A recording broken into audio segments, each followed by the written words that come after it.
오늘 본문은 데살로니가 전서 2장 13절로 20절까지입니다. 복음 안에서의 결실. 우리는 복음을 전할 때 누구나 결실을, 열매 맺기를 기대합니다. 개인적으로 전도할 때도 그 사람이 꼭 예수 믿고 나와 함께 하나님의 가족이 되었으면 좋겠다는 기대를 하죠. 교회적으로도 전도할 때 이번에 많은 사람들이 복음을 듣고 주님 앞에 돌아왔으면 좋겠다는 기대를 갖습니다. 열매가 없는 곳에 우리는 전도의 열정을 갖기가 어렵습니다. 이슬람 지역 선교가 어려운 것은 우리가 여러 세월 많이 노력했음에도 불구하고 지극히 적은 열매밖에는 기대할 수가 없다는 것이 우리의 딜레마입니다. 그런데 여러 해 전 우리가 살고 있는 이 땅, 한반도, 조선 선교도 초창기에는 미래가 보이지 않는 절망이 지배하던 그런 시기가 있었습니다. 1902년까지만 해도 그랬습니다. 감리교 의료 선교사였던 하디라는 사람의 선교 보고서를 보면 이런 기록을 남깁니다. 지난 1년 조금 나아진 면이 있지만 교인들의 영적 상태는 기대 이하입니다. 지난 1년을 돌아보아도 늘 하던 일에 변화가 없고 교회가 성장하지 못한 것에 대해서 안타깝고 자책감이 드는 것은 여전합니다. 이렇게 적고 있어요. 그리고 수년 후 그는 다시 선교 보고를 쓰면서 이렇게 말합니다. 이곳 조선 땅에서의 선교 사역의 실패는 사역을 더 이상 할 수 없을 정도로 절망감을 우리에게 가져다 주었습니다. 이것이 이 땅에 선교가 시작되고 20년이 가까운 지점까지만 해도 과연 이 복음 전다가 이 땅에서 주님의 교회를 세워가는 가능성이 있을 것인가가 의심되는 그런 지경이었습니다. 그런데 이런 절망적 상황은 1903년부터 변화되기 시작합니다. 1903년에 소위 이 땅에서 일하고 있던 선교사님들을 중심으로 한 원산 부흥 운동이 일어납니다. 선교사님들이 우리끼리 모여서 좀 성경 공부를 진지하게 좀 해보자. 선교사님들이 함께 모여 성경 공부를 합니다. 그곳에서 뜻밖의 그들은 성령 체험을 하게 됩니다. 그리고 지금까지 선교 사역이 열매가 없었던 것, 그것은 성령의 임재와 능력에 대한 믿음이 없이 인간적인 노력만을 기울인 때문이라는 자각이 일어납니다. 그리고 그동안 조선 사람들을 낮추어 보았던 그들 안에 있었던 교만, 이기심, 불신앙을 선교사들이 회개하기 시작합니다. 선교사들의 진지한 성경 읽기와 회개 운동은 마침내 1907년 평양 대부흥 운동을 촉발시키는 직접적인 원인이 되었습니다. 당시 우리나라는 이미 일본에 의해서 무너져 내려가고 있었습니다마는 그런데 오히려 그리스도의 교회는 기초를 든든히 해가고 있었고 이것이 바로 일제 식민지 시대에 교회가 민족의 희망이 되는 역설적 부흥의 기초를 마련할 수가 있었던 것입니다. 1909년 한 줌밖에 안 되는 이 땅에 한국 그리스도인들이 이 땅에 100만인 구령 운동을 선포합니다. 이제 우리는 다시 본문으로 돌아오겠습니다. 바울 사도는 데살로니가에서 짧은 동안 머물렀지만 거기서 큰 부흥을 맛봅니다. 많은 사람들이 주님 앞에 돌아오는 결실을 맺은 것입니다. 그러나 주변의 방해와 그리고 박해로 말미암아 데살로니가를 떠나 베레아를 거쳐 아테네를 거쳐서 고린도에 도착하게 됩니다. 바울은 이 고린도를 새로운 선교 기지로 만들고자 이곳에 정착 준비를 하면서 기도를 시작합니다. 그런데 최근에 그가 다녀왔던 데살로니가에서의 부흥을 잊어버리지 못합니다. 그리고 참으로 감사한 마음으로 데살로니가에 짧은 시간 머물렀지만 거기서 일어났던 복음의 부흥, 그 부흥이 진정한 결실을 맺기를 기도해가며 편지를 쓰기 시작합니다. 무엇이 데살로니가 이 도시에 이런 복음의 부흥을 가능하게 할 수가 있었는지를 돌아보기 시작합니다. 그리고 편지를 씁니다. 이것이 데살로니가 전서와 후서인 것입니다. 여기서 그는 지금까지 복음 안에서의 복음의 결실의 원인, 그 원인을 진단합니다. 무엇이 데살로니가에 이런 부흥을 가져왔을까? 첫째는 말씀의 역사입니다. 그런 결론이 내려진 거예요. 말씀의 역사 때문이라고. 본문의 13절을 함께 읽겠습니다. 13절 같이 읽습니다. 시작. 이러므로 우리가 하나님께 끊임없이 감사함은 너희가 우리에게 들은 바 하나님의 말씀을 받을 때 사람의 말로 받지 아니하고 하나님의 말씀으로 받음이니 진실로 그러하도다. 이 말씀이 또한 믿는 자 가운데서 역사하느니라. 자, 여기 본문의 첫 번째 9절 13절에서 바울은 우리가 하나님께 끊임없이 감사한다고 말합니다. 오늘 주일은 전 세계적으로 감사를 기억하는 그런 시즌이죠. 네. 전통적인 추수감사일은 이번 주간에 목요일에 있기 때문에 많은 교회들이 감사주의를 지키고 있습니다.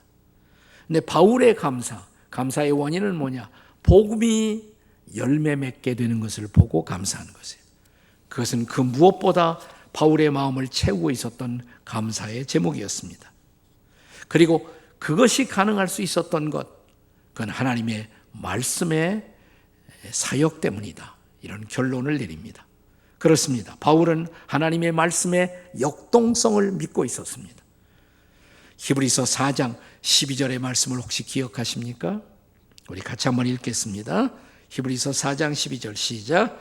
하나님의 말씀은 살아있고 활력이 있어 좌우에 날선 어떤 검보다도 예리하여 혼과 영과 및 관절과 골수를 찔러 쪼개기까지 하며 또 마음의 생각과 뜻을 판단하나니.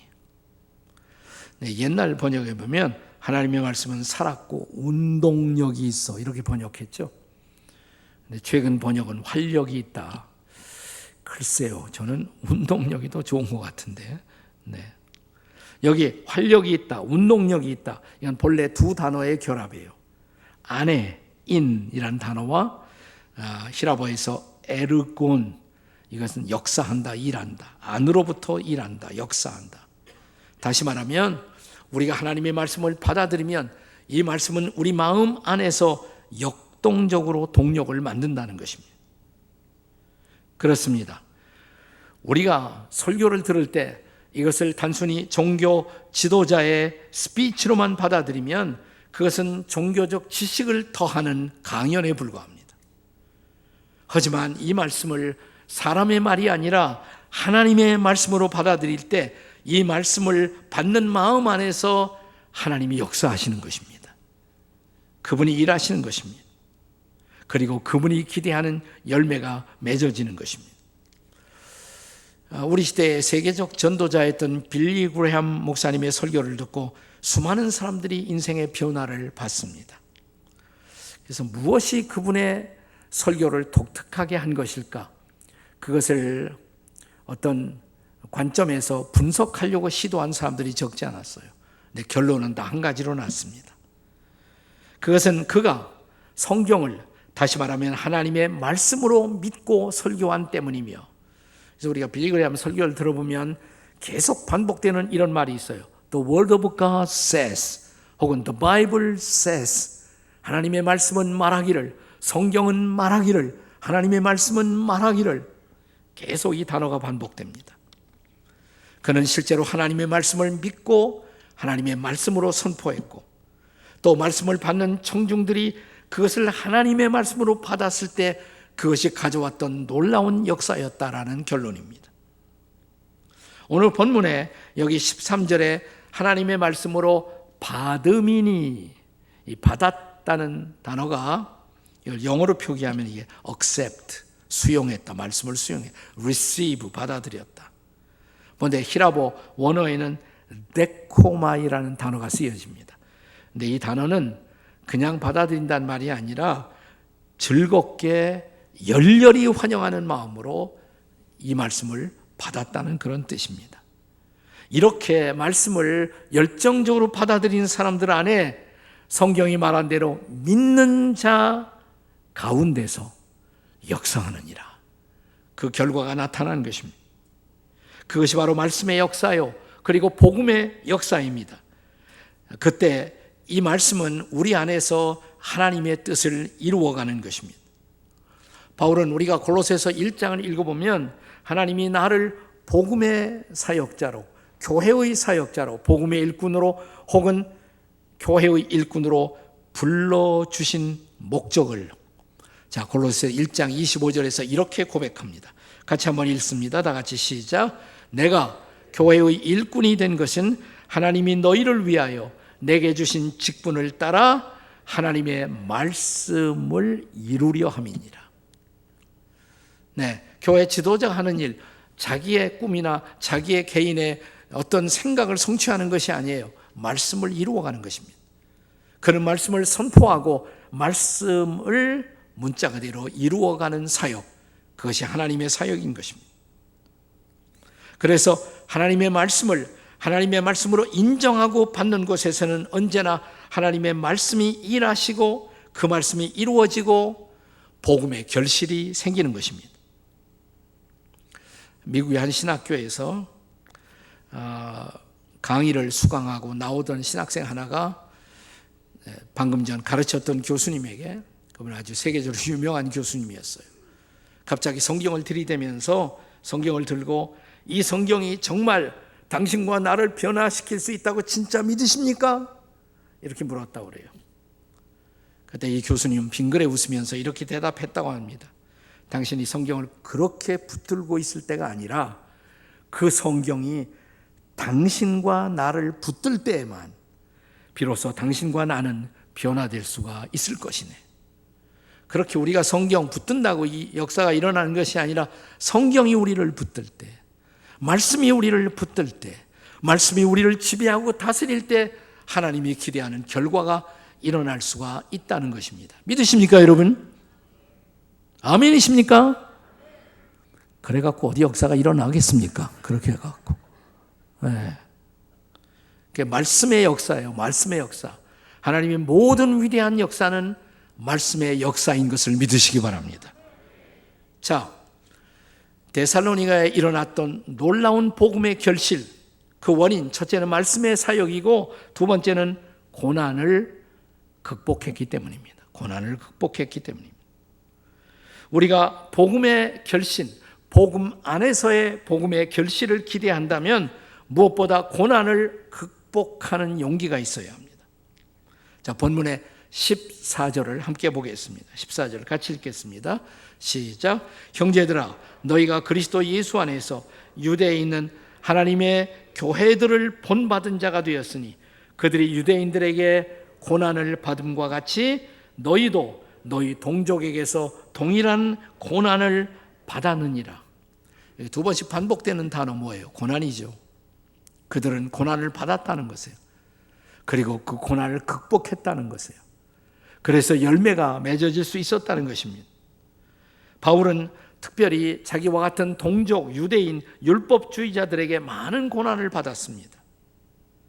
하나님의 적, 복음의 적 마귀는 우리와 가까운 사람들을 동원해서 우리가 복음을 받아들이지 못하도록 우리에게 핍박을 가져다 주고 때로는 복음을 회방하는 역사를 일으키는 것입니다.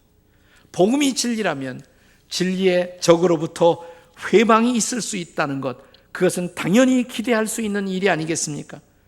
그래서 고난이 다가오는 것입니다. 복음이 역사하는 곳에 고난은 함께합니다.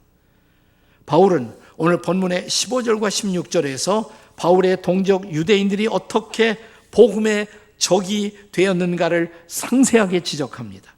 우선 15절에서 그들은 무엇보다 예수님을 죽인 자들이라고, 십자가에 예수님을 못 박은 것은 첫째로 유대인의 책임이 제일 크다고, 둘째로 예수님의 오심을 증거했던 과거의 선지자들을 그들은 계속 핍박했으며, 그리고 셋째로 지금도 바울과 혹은 바울과 같은 사도들을, 복음의 사역자들을 쫓아내고 있고, 네 번째로 하나님을 기쁘시게 하지 못하고 도리어 그들은 하나님의 적의 편에 서 있다는 것입니다. 그리고 16절에서 이방인들에게 복음이 전해져 이방인들이 구원받는 것조차 그들은 회방하고 있다는 것입니다. 그렇게 유대인들은 바울 사도의 복음 사역에 전혀 도움이 안 되는 존재들이었습니다. 바울은 이런 고난과 맞서서 고난을 극복합니다. 그가 이런 고난을 극복하지 못했다면 그는 복음의 사도가 되지 못했을 것이고, 특별히 이방인들에게 복음을 전하는 복음의 전파자가 될 수가 없었을 것입니다.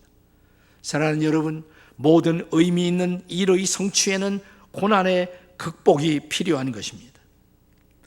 우리가 가평에 있는 철로역정 순례길을 가보시면, 순례자 크리스찬이 멸망의 도시를 떠나 이제 좁은 문 앞으로 옵니다. 이 좁은 문을 통과하자마자 선의 씨, 선한 의사를 가진 선희 씨가 등장해서 환영을 합니다. 빨리 들어오시라고, 빨리 들어오시라고 재촉하는 이유는 저 언덕 위에 있는 성에서 바알세불이, 마귀가 사람들이 좁은 문을 통과하는 것이 싫어서 지금 화살을 쏘아대고 있다고. 이 화살이 보이지 않느냐고. 여러분, 좁은 문에 화살들이 박혀 있죠? 보이세요? 네, 화살이 박혀 있잖아요. 빨리 들어오시라고. 여러분, 좁은 문을 통과해야 구원의 길을 걸을 수가 있고, 우리가 하나님의 나라의 그 마지막 도착지에 갈 수가 있다면, 사탄은 사람들이 좁은 문을 통과하는 것을 좋아할 리가 없죠. 그래서 방해하는 것입니다. 선희 씨는 이 좁은 문을 통과하는 사람들이 적은 이유를 이렇게 전해줍니다. 그들은 천국의 영광, 장차 누릴 천국의 영광을 사소하게 여기고 그것을 얻기 위해 겪어야 할 고난을 가치가 없는 것으로 치부하기 때문입니다. 사람들은 고난을 피해 좁은 문으로 다가오지 않습니다. 이렇게 말합니다. 사랑하는 여러분, 로마서 8장 18절의 말씀을 기억하시나요? 우리 같이 읽겠습니다. 로마서 8장 18절 시작. 생각하건대 현재의 고난은 장차 우리에게 나타날 영광과 비교할 수가 없도다. 아멘이십니까? 현실적으로도 바울은 이런 많은 고난을 받았어요. 하지만 그 고난은 결코 복음의 길을 막지 못했습니다. 오히려 바울은 유태인들에게 받은 고난 때문에 이방인들에게 복음을 전하기 시작합니다. 그래서 이방인 선교의 터닝 포인트가 오히려 만들어진 것입니다. 데살로니가에서 고난을 받았기 때문에 바울은 데살로니가를 빨리 떠나 베레아로, 아테네로, 고린도로, 그래서 오히려 복음 증거의 영역을 더욱 확대할 수가 있었던 것입니다. 그래서 우리들 성도들이 경험하는 고난 속에는 언제나 하늘의 오묘한 뜻이 감추어져 있다는 것을 여러분 잊으시면 안 됩니다. 우리가 세상에서도 많이 사용하는 말 가운데, 사자성어 가운데 고진감래라는 말이 있지 않습니까? 오늘의 쓴 고난 없이 달콤한 내일의 열매를 기대할 수 없다고. 우리 시대에 와서 우리가 많이 사용하는 말 가운데 창조적 파괴라는 단어를 쓰지 않습니까? 파괴는 나쁜 것이죠. 근데 다 나쁜 것이 아니에요. 오히려 파괴되었기 때문에 새로운 창조가 일어납니다. 때로는 창조적 파괴도 필요한 것입니다. 그것을 통해서 보다 나은 창조, 보다 위대한 결과가 새롭게 일어날 수가 있기 때문입니다. 그러므로 사랑하는 여러분, 고난을 두려워하지 말고 고난의 극복을 위해 기도하시기 바랍니다. 그리고 복음의 결실을 무엇보다 소망하십시다.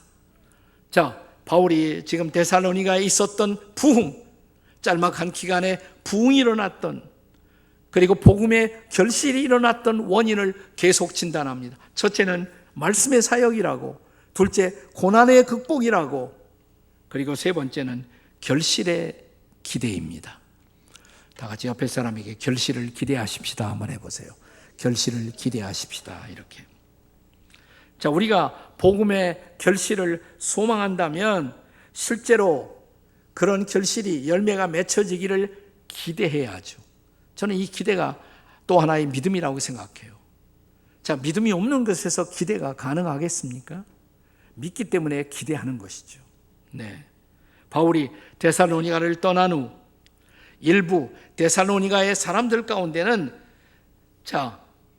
바울이 당신들을 버리고 떠난 것이라는 유언비어를 퍼뜨리기 시작합니다. 네. 그래서 바울의 처지가 좀 난처하게 됐죠.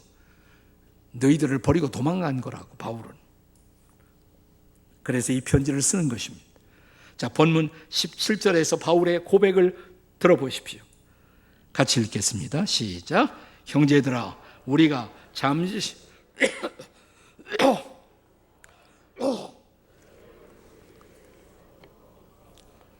네, 우리가 너희를 버린 것이 아니다 이 말이에요. 잠시 너희들을 떠난 것, 잠시 떠난 것은 마음으로는 여전히 여러분들과 함께 있고 얼굴만 잠시 여러분과 떨어져 있는 것이라고. 그리고 너희를 만나기를 나는 정말 힘쓰고 있다고. 바울은 실제로 데살로니가에 돌아가 방문을 시도했을 것이라고 저는 생각을 합니다. 그런데 상황이, 여건이 허락되지 않았던 것입니다. 이제 18절의 말씀을 보세요. 18절 같이 읽겠습니다. 시작. 그러므로 나 바울은 한 번, 두 번 너희에게 가고자 하였으나 사탄이 우리를 막았도다. 그리고 이어서 바울은 복음을 전했던 데살로니가 성도들을 향한 진지한 자기의 기대를 피력합니다. 그들에게 어떤 기대를 가졌을까요? 그것이 19절과 20절의 말씀입니다. 같이 읽겠습니다. 시작. 우리의 소망이나 기쁨이나 자랑의 면류관이 무엇이냐? 그가 강림하실 때 우리 주 앞에 너희가 아니냐? 너희는 우리의 영광이요 기쁨이니라. 아멘. 바울은 자신을 통해 복음을 받아들인 데살로니가의 성도들이 어느 날 주 예수 앞에 설 때 그들이 영광스럽고 자랑스럽고 기뻐할 수 있는 존재가 될 것을 기대했다는 것입니다. 그리고 그들이 복음에 합당한 반응을 보일 때 그들은 분명히 그런 존재가 될 것을 바울은 믿었습니다. 그것이 복음의 결실이고 그런 결실을 바울은 의심의 여지 없이 믿고 기대하고 있었던 것입니다. 그런 기대를 할 수 있었던 바울의 믿음, 어디에 근거하실 거예요? 하나님의 약속에 근거한 것입니다. 우리가 로마서 8장 30절을 보면 하나님의 부르심을 받은 모든 사람들을 향한 하나님의 마지막 궁극적 변화의 기대를 바울이 거기서 어떻게 말하고 있습니까? 자, 로마서 8장 30절에요. 한번 같이 읽겠습니다. 시작. 또 미리 정하신 그들을 또한 부르시고 부르신 그들을 또한 의롭다 하시고 의롭다 하신 그들을 또한 영화롭게 하셨느니라. 다 같이 영화롭게 하셨느니라. 어떻게 시작해요? 하나님이 우리를 정하셨다고, 당신의 자녀로 부르기로 정하셨다고, 그래서 우리를 어느 날 부르셨다고.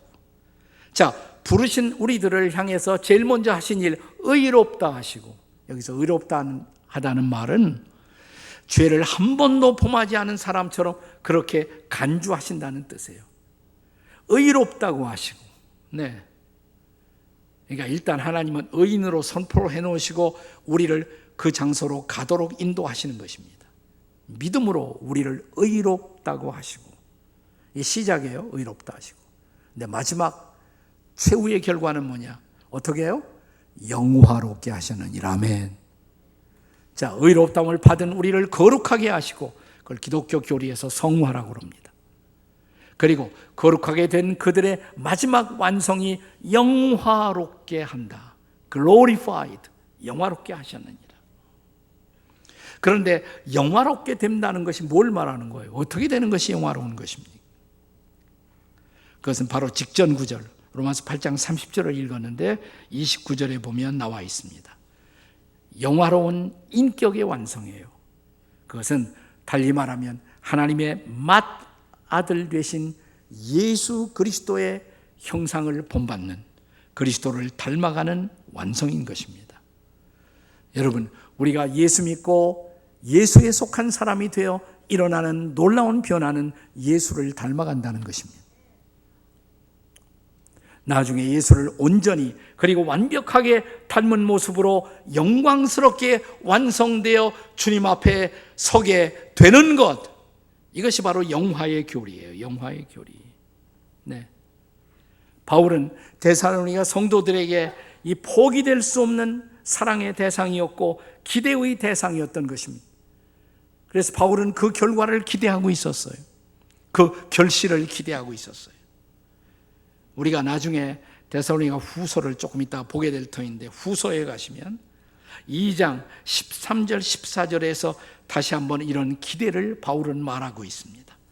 같이 한번 읽겠습니다. 다 같이 시작. 주께서 사랑하는 형제들아, 우리가 항상 너희에 관하여 마땅히 하나님께 감사할 것은 하나님이 처음부터 너희를 택하사 성령의 거룩하게 하심과 진리를 믿음으로 구원을 받게 하심이니, 그 다음에 이를 위하여 우리의 복음으로 너희를 부르사 우리 주 예수 그리스도의 영광을 얻게 하려 하심이니라. 아멘. 네, 예수 믿고 구원받게 하시고 우리를 거룩하게 하신 이 복음의 궁극적인 마지막 사역은 뭐냐? 그리스도의 영광을 얻게 하는 것, 예수님을 온전히 닮게 하는 것. 지금은 우리가 예수 믿고 구원받고 하나님의 자녀로 살지만 아직도 한없이 부족하죠. 그런데 생각해 보세요. 어느 날 그분 앞에 설 때 그분을 온전히 닮은 자로 내가 그분 앞에 선다. 상상이 되십니까? 자, 지금 옆에 앉은 사람이 예수님을 완벽하게 닮은 사람이다. 어느 날 그렇게 되거든요, 진짜라면. 자, 내 옆에 있는 분이 예수 그리스도를 완벽하게 닮은 모습이다. 이렇게 상상하시고 옆에 있는 사람 한번 쳐다보세요. 쳐다보세요. 느낌이 어떠신가? 근데 그렇게 무표정하게 쳐다보세요. 그렇게. 아니, 예수님을 완벽하게 닮은 사람이 내 옆에 있어 지금. 어떻게 보시겠어요? 우와, 이런 사람이 내 옆에 있다니. 근데 우리 모두가 그 소망을 가질 수가 있다는 것입니다. 아멘.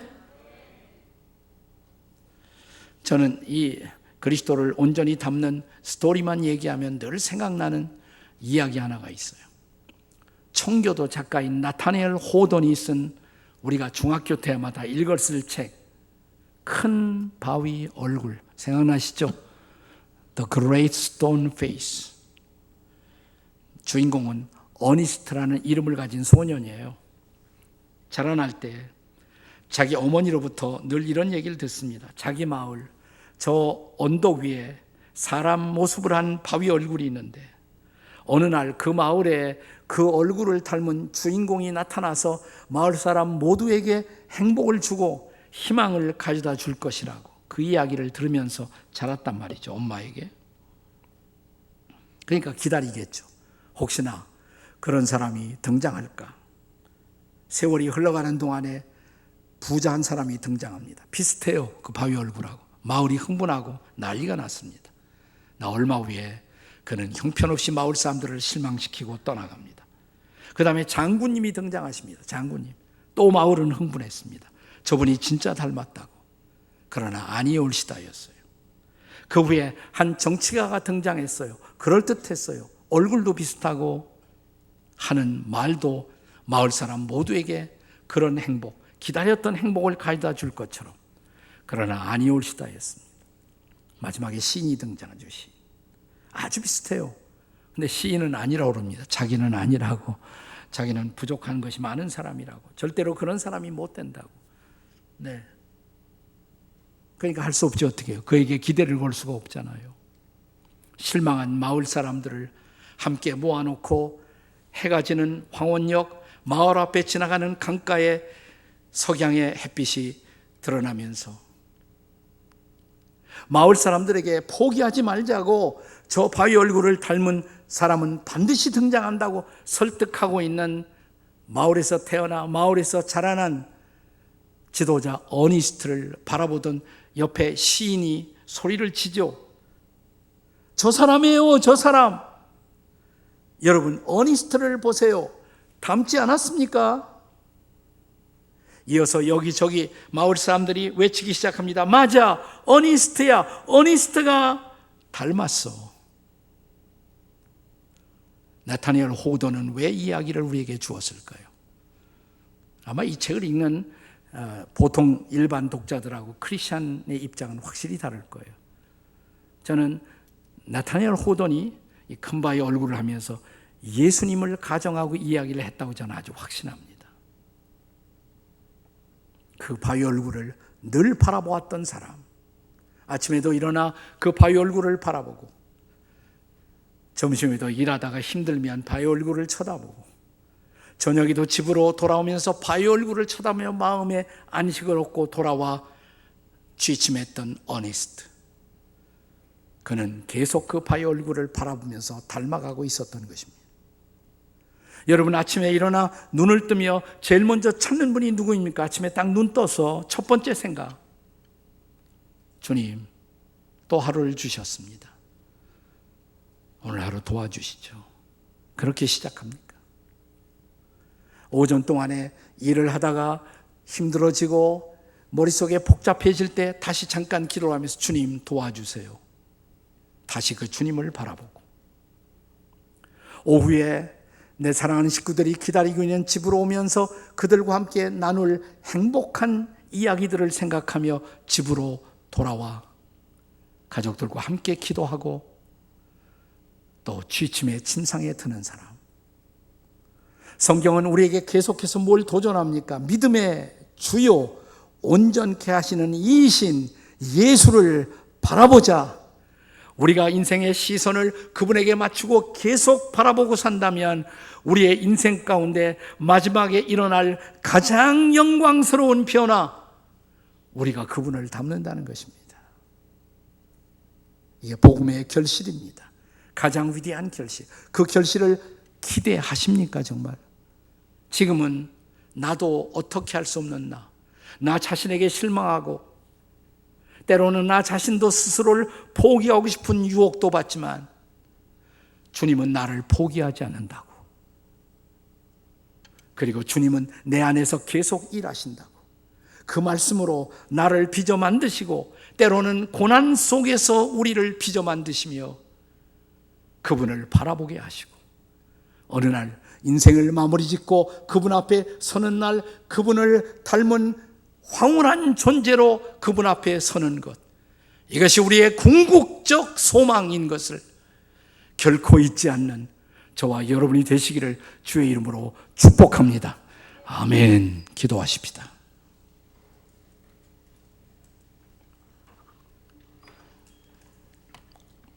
조용히 여러분의 오른손을 다시 가슴에 얹고 기도하면서, 우리 인생을 살면서 가장 다루기 힘든 존재는 다른 사람이 아니라 나 자신일 겁니다. 나도 어떻게 할 수 없는 나. 이런 고민 해보셨어요? 나도 어떻게 할 수 없는 나. 내가 나를 속이고, 내가 나를 실망시키고, 내가 나 자신에게 좌절할지라도, 그러나 한 분은 결코 우리를 포기하지 않으십니다.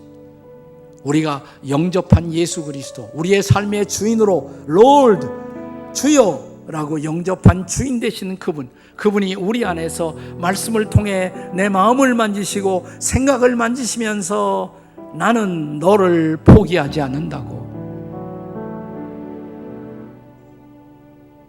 주님 감사합니다.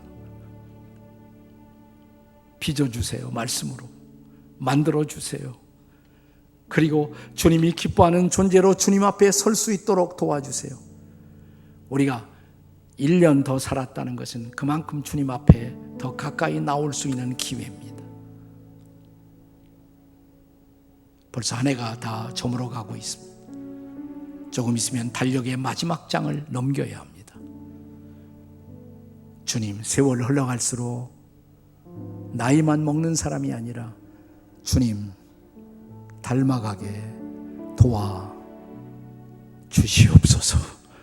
우리 가슴에 조용히 손을 얹고 주님, 여러분의 주님, 진짜 주인 주님 버려두지 마세요. 주님 만져주세요. 주님 저에게 역사해 주세요. 주님 닮아가게 도와 주시옵소서. 함께 부르짖어 기도하시겠습니다. 주님 감사합니다. 오늘 우리가 주님 앞에 나와 우리 자신을 드리고 기도합니다. 성령으로 타취하시고 말씀으로 빚어 만드시고 하나님 앞에 아름다운 모습으로 설 수 있는 우리가 되도록 도와 주시옵소서. 역사해 주시옵소서.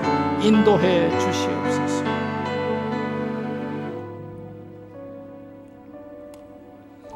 나 주의 도움 받고자 주 예수님께 빕니다.